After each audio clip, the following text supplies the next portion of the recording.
Muerta. Esta palabra hizo vacilar a Silverio. Se había vuelto a arrodillar y quedó sentado, como si el último soplo de miel le hubiese derribado. Muerta, muerta, repetía. No es cierto. Me está mirando. ¿No ve usted que me está mirando? Y agarraba al médico de la chaqueta pidiéndole que no se fuera, afirmándole que se engañaba, que no estaba muerta, que él la salvaría si quisiera. Pascual se debatió suavemente, diciendo con voz afectuosa: Yo ya no puedo hacer nada, y otros me esperan. Déjame, pobre hijo mío, no dudes de que está bien muerta.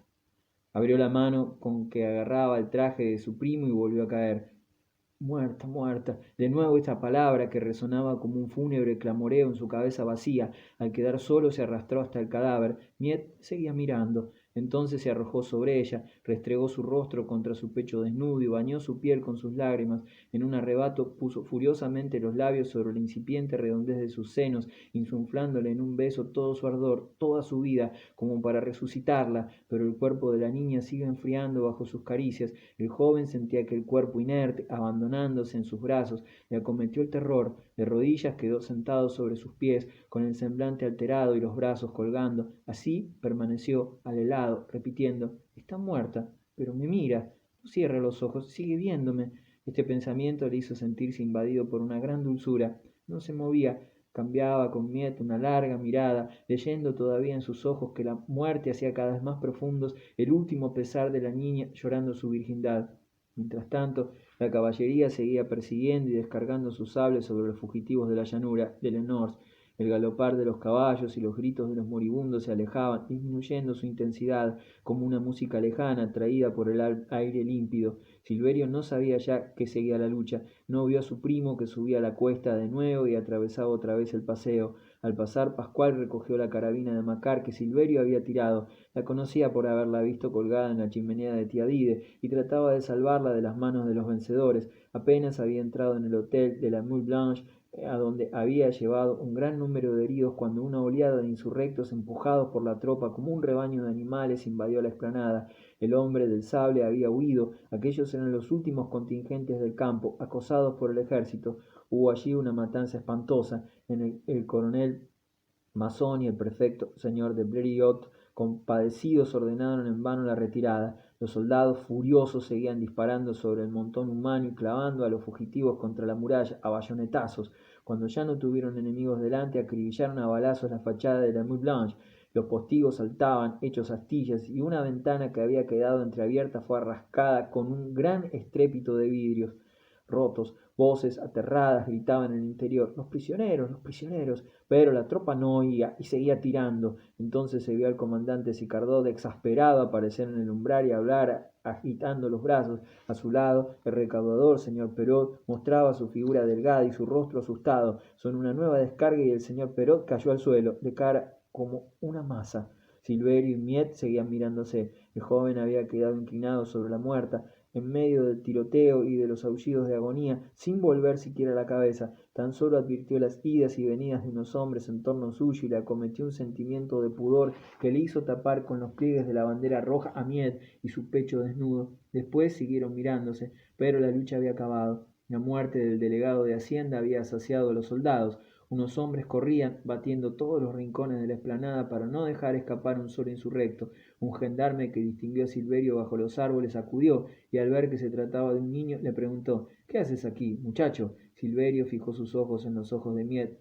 No contestó. Ah, el bandido. Tienes las manos negras de pólvora, exclamó el hombre que se había inclinado. Vamos, en pie, canalla, ya se te ajustarán las cuentas. Al ver que Silverio, que sonreía vagamente, no se movía, el hombre se dio cuenta de que el cadáver que estaba allí envuelto en la bandera era un cadáver de mujer, una chica guapa. ¡Qué lástima!, murmuró. Era tu querida, ¿no? Bribón. Luego añadió con una risa de gendarme: Vamos, ponte de pie. No creo que quieras acostarte con ella, ahora que ya está muerta. Tiró violentamente de Silverio, lo puso de pie y se lo llevó como un perro el que se arrastra de una pata. Silverio se dejó llevar, sin decir una palabra, con una obediencia de niño. Se volvió y dirigió una mirada a Miet. Estaba desesperado por dejarla completamente sola bajo los árboles. La vio desde lejos por última vez, y allí quedaba la niña casta, envuelta en la bandera roja, con la cabeza ligeramente doblada y sus grandes ojos que miraban al infinito.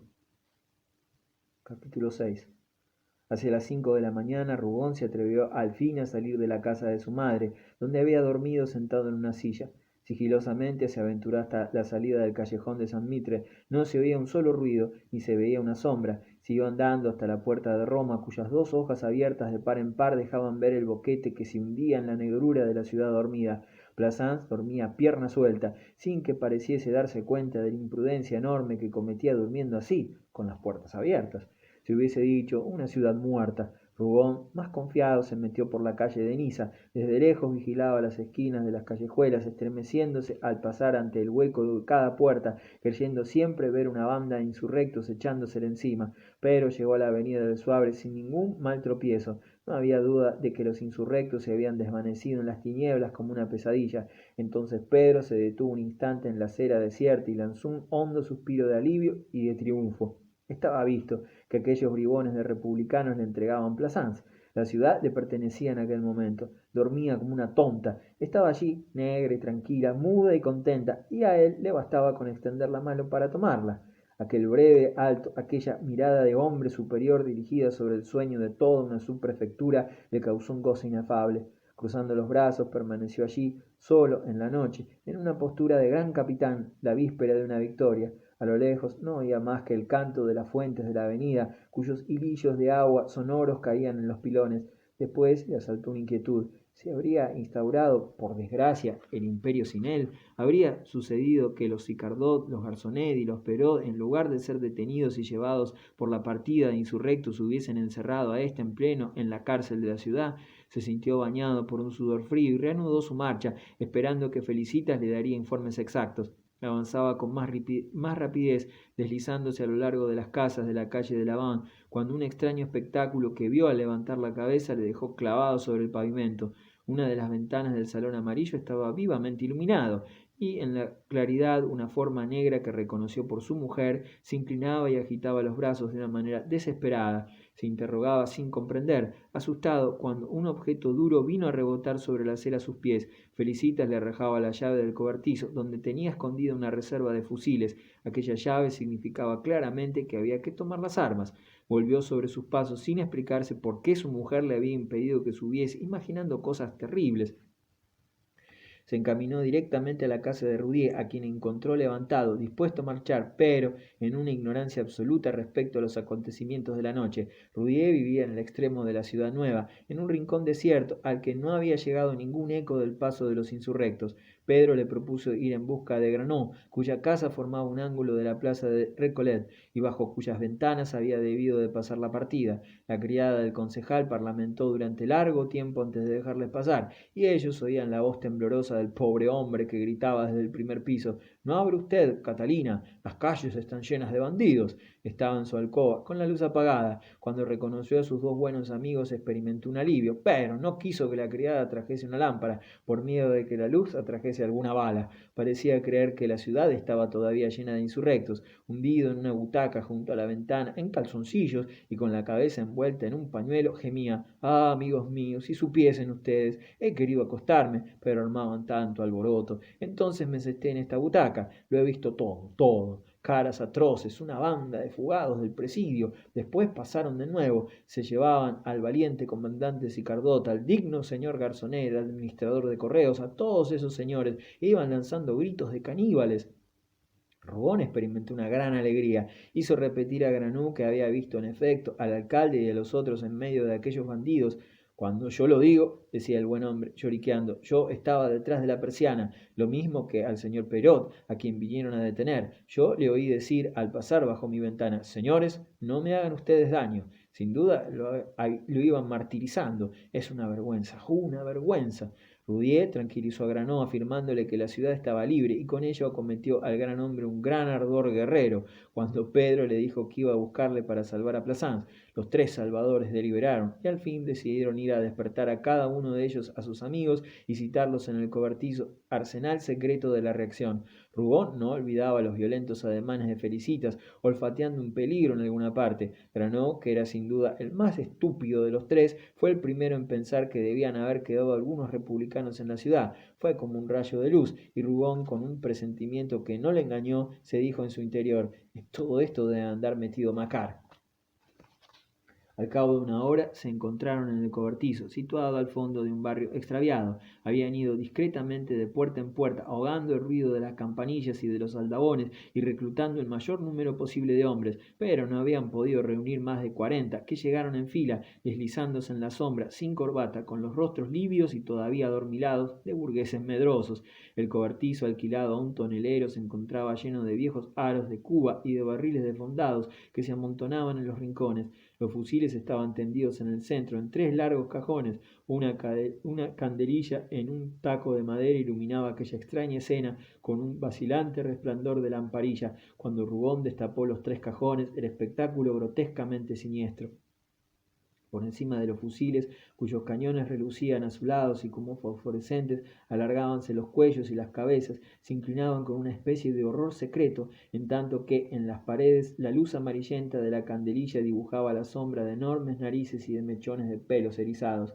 Mientras tanto, la partida de reaccionarios contó sus efectivos y ante su escaso número sintió una vacilación. No eran más que 39 y no había duda de que iban a hacerse matar. Un padre de familia habló de sus hijos y otros, sin alegar pretexto alguno, se encaminaron hacia la puerta. Pero todavía llegaron 2 conjurados, los cuales, por vivir en la plaza del ayuntamiento, sabían que en el edificio municipal quedaba todo lo más 20 republicanos. Se deliberó de nuevo y se acordó que 41 contra 20 era una proporción tranquilizadora. La distribución de las armas se hizo con un ligero estremecimiento. Rubón fue quien sacaba las armas de los cajones y cada cual al recibir su fusil, cuyo cañón en aquella noche de diciembre estaba helado, se sentía penetrado de un frío enorme que le daba hasta las entrañas. Las sombras adquirieron en las paredes curiosas actitudes de reclutas perplejos, con los 10 dedos separados. Pedro volvió a cerrar los cajones con pesar, porque dejaba en ellos 109 fusiles que hubiese distribuido de buena gana. Después procedió al reparto de los cartuchos, encerrados en el fondo del cobertizo, en 2 grandes toneles llenos hasta el borde, proyectiles suficientes para defender a Plazán contra un ejército. Y como aquel rincón no estuviese iluminado, uno de los asistentes llévase la bujía de cera. Otro de los conjurados, un obeso salchichero con puños de gigante, se enfadó, diciendo que no era prudente acercar de aquel modo la luz. Todos le aprobaron, y los cartuchos fueron distribuidos en plena oscuridad. Llenáronse los bolsillos hasta reventar, y cuando estuvieron dispuestos, después de haber cargado sus armas con infinitas precauciones, permanecieron allí un momento, contemplándose con gesto ambiguo, cambiándose miradas en las que la estupidez iba unida de la crueldad cobarde. Ya en la calle avanzaron pegados a la casa, mudos en una larga hilera, como salvajes en marcha a la guerra. Rubón había reclamado el honor de ir a la cabeza, había llegado la hora en que tenía que exponer su persona si quería que sus planes tuviesen éxito, y aunque a pesar del frío las gotas de sudor perlaban su frente, conservaba una actitud muy marcial. Detrás de él caminaban inmediatamente Roudier y Granot. Por 2 veces la columna se detuvo en seco. Había creído oír rumores lejanos de batalla, pero no eran otra cosa que las pequeñas bacías que, colgadas de unas pequeñas cadenillas, sirven de muestra a los barberos en el mediodía de Francia, agitadas por el viento. Después de cada alto, los salvadores de Plassans reanudaban su marcha prudente en la oscuridad, con su paso de héroes asustados. Así llegaron a la plaza del ayuntamiento, donde se agruparon en torno de Rubón, deliberando una vez más. Frente a ellos, en la fachada negra del ayuntamiento, una sola ventana estaba iluminada. Eran ya cerca de las 7 y el sol iba a salir. Tras una discusión que duró 10 minutos largos, quedó decidido que se adelantarían hasta la puerta para ver lo que significaban aquella sombra y aquel silencio inquietantes. La puerta estaba entreabierta. Uno de los conjurados asomó la cabeza para volverla a retirar rápidamente, diciendo que, durmiendo en el portal, había un hombre sentado de espaldas a la pared con un fusil entre las piernas.